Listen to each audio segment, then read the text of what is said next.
इस देश के अंदर में चंदा करके तब मदरसा चलता। क्या वक्फ वाले मदरसा नहीं चला सकते थे? वक्फ की प्रॉपर्टी कितनी है? 9.5 लाख एकड़ जमीन वक्फ के पास है। आमदनी कहां जाता है? मदरसा सिद्दीकिया डगरवा को चलाने के लिए और दूसरे मदरसों को चलाने के लिए हमारे उलमा मेहनत करते, चंदा करते, तब मदरसा चलता। तो वक्फ बोर्ड की आमदनी कहां जाता है? अय्याशी में जाता है। आज तक एक भी मदरसा आपने नहीं बनाया। वक्फ बोर्ड वालों, आपसे सवाल करता हूं मैं, जो जिम्मेदार हैं, आज अगर कोई कानून आ रहा है तो बचने की बात तो होनी चाहिए। आज कोई कानून बना है तो हम परेशान हैं कि हमारी जमीन जाने वाली है। आपके गलत करतूत की वजह से आपकी जमीन जा रही है। याद रखो, ज़हरल फसाद फिल बर्रि वल बहरि बिमा कसबत ऐदिन नास। जमीन बेची गई वक्फ बोर्ड की 70,000 एकड़ जमीन महाराष्ट्र के अंदर सिर्फ 25 साल के अंदर। बेचने वाला कौन? आरएसएस वाला, बजरंग दल वाला? नहीं जनाब, जमीन बेचने वाला मुस्लिम थे, टोपियों दाढ़ी वाले थे। आज भी हैदराबाद, पुणे, मुंबई के अंदर में वक्फ बोर्ड की प्रॉपर्टी है, उसका किराया महीने का 25,000 रुपए है। वक्फ बोर्ड के फॉर्म पे, रजिस्टर पे सिर्फ 2500 लिखा जाता है। 12-22,000 रुपए कहां जाते? जरा बताओ, वक्फ बोर्ड की जमीन का बेचना जायज है तो क्यों बेचा आज तक? क्यों बेचा आज तक? आज भी वक्फ बोर्ड अगर चाहती तो पूरे भारत के मदरसों को ताउन पेश करती। हमारे मदरसे वालों को चंदा करने की जरूरत नहीं थी। वक्फ बोर्ड चाहते तो अपनी आमदनी से मस्जिद के इमाम को तनख्वाह देते। वक्फ बोर्ड चाहती मोहल्ले मोहल्ले में मकतब बनाते। वक्फ बोर्ड चाहते तो इलाके इलाके में मकतब बनाते। वक्फ बोर्ड चाहती तो यूनिवर्सिटी बनती। वक्फ बोर्ड चाहती तो कॉलेज बनते।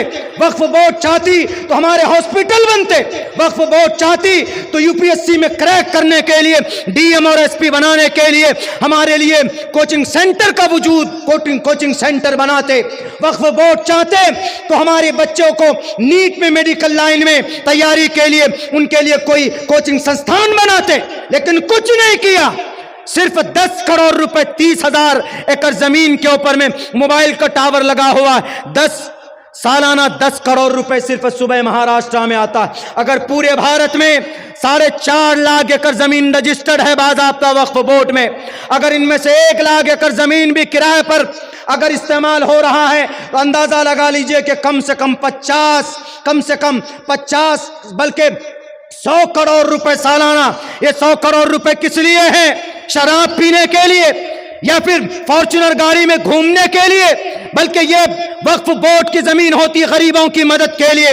वक्फ बोर्ड की जमीन होती है लोगों की ताउन के लिए। आज बेटियां मुर्तद हो रही है। भिवंडी की एक बेटी मुर्तद हुई, उससे पूछा गया क्यों मुर्तद हुई? उन्होंने कहा कि गुर्बत की वजह से। आज वक्फ बोर्ड वालों के पास मुर्तद होने, गुर्बत की वजह से मुर्तद होने वाली बच्ची का लिस्ट क्यों नहीं है उनके पास? गरीबी के लिए, गरीबी से तंग आकर जो ईमान का सौदा करते हैं, उनका डेटा उनके पास क्यों नहीं है? मेरे भाइयों, बहुत सारे सवालात। हमारे ही बदअमली की वजह से अल्लाह जालिमों को मुसल्लत करता है, बस इतना समझ लीजिए। बुलडोजर लगाया गया पुणे के अंदर में, 32 बुलडोजर। क्या करने के लिए? 28,228 घर तोड़ दिए गए। 7 किलोमीटर जमीन को वीरान कर दिया गया।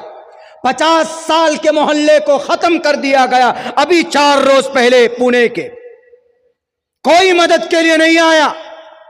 गुनाह क्या था? 95% मुसलमान थे और अच्छे कारोबारी थे। देखा कि ये कारोबार में आगे बढ़ रहे हैं। 3 दिन तक 32 बुलडोजर लगाकर पूरे मोहल्ले को खत्म कर दिया गया। किसी की जुबान से आवाज नहीं निकली, कोई तंजीम सामने क्यों नहीं आई? हमारे वक्फ बोर्ड के लोग क्यों बिलों में घुसे हुए हैं? कब आओगे जुल्म के खिलाफ बोलने के लिए? आप हक पर हैं, आप आवाज बुलंद कीजिए। भारत का संविधान भी आपको इजाजत देता है और आपको शरीयत भी इजाजत देती है। अल्लाह के नबी ने फरमाया, उनसुर अखाका ज़ालिमन व मज़लूमन। 50 साल तक टैक्स वसूलते रहे, इल्लीगल नहीं था। आज 95% कलमा और टोपी और दाढ़ी वाला वहां पैदा हुआ तो उसको मलिया मेट कर दिया। 10 बजे के बाद 1 मिनट होता है तो प्रोग्राम बंद करो। पूरी पूरी रात भजन और कीर्तन होती है तो वहां पर उंगली नहीं होती। बैलेंसिंग होनी चाहिए।